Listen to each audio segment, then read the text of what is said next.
एक गांव में एक आदमी रहता था जो बहुत बूढ़ा हो चुका था, जिस वजह से उसे कम दिखाई देता था और बहुत कमज़ोर हो चुका था।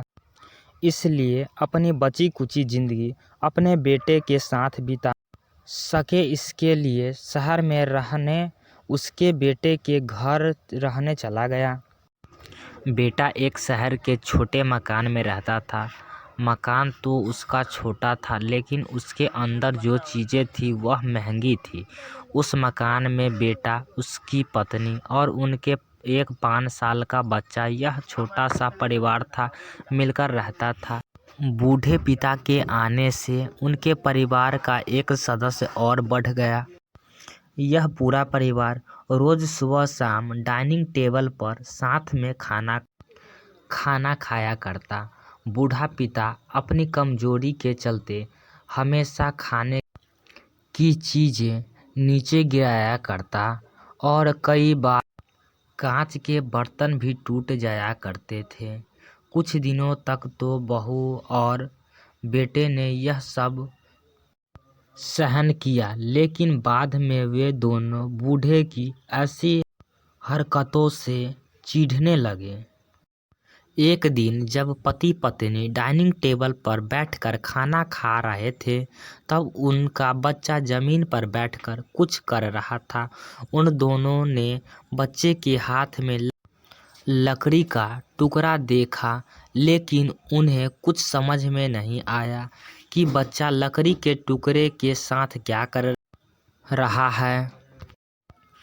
जब बच्चे के पिता ने उससे पूछा कि बेटा आओ खाना खा लो, तुम नीचे बैठकर क्या कर रहे हो, तब बच्चे ने भोलेपन से कहा, अरे मम्मी पापा, मैं आप दोनों के लिए लकड़ी का बर्तन बना रहा हूँ, ताकि आप लोगों को जब आप बूढ़े हो जाओ तो दिन में खाना दे सकूँ।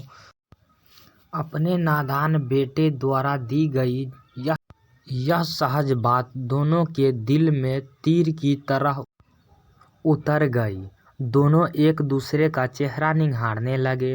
बिना कुछ कहे ही दोनों की आंखों में पानी आ गया और उन्हें अपने भविष्य की किताब अपने आप को सामने खुली हुई नजर आई।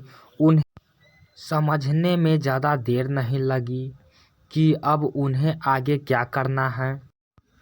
अगले दिन कमरे के कोने से वह पुराना मेज हटा गया और अब बूढ़ा पिता और बाकी के परिवार साथ मिलकर फिर से खाना खाने लगे।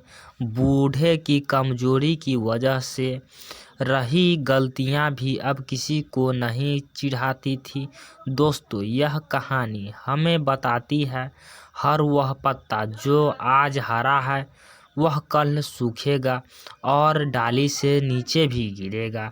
इसलिए हमें अपने बड़े बूढ़े को हमेशा ख्याल रखना चाहिए और हमें हमारे माता पिता और बुजुर्गों के साथ वैसा ही व्यवहार करना चाहिए जैसा कि हम चाहते हैं कि हमारे बूढ़े होने के बाद हमारे बच्चे हमारे साथ करें।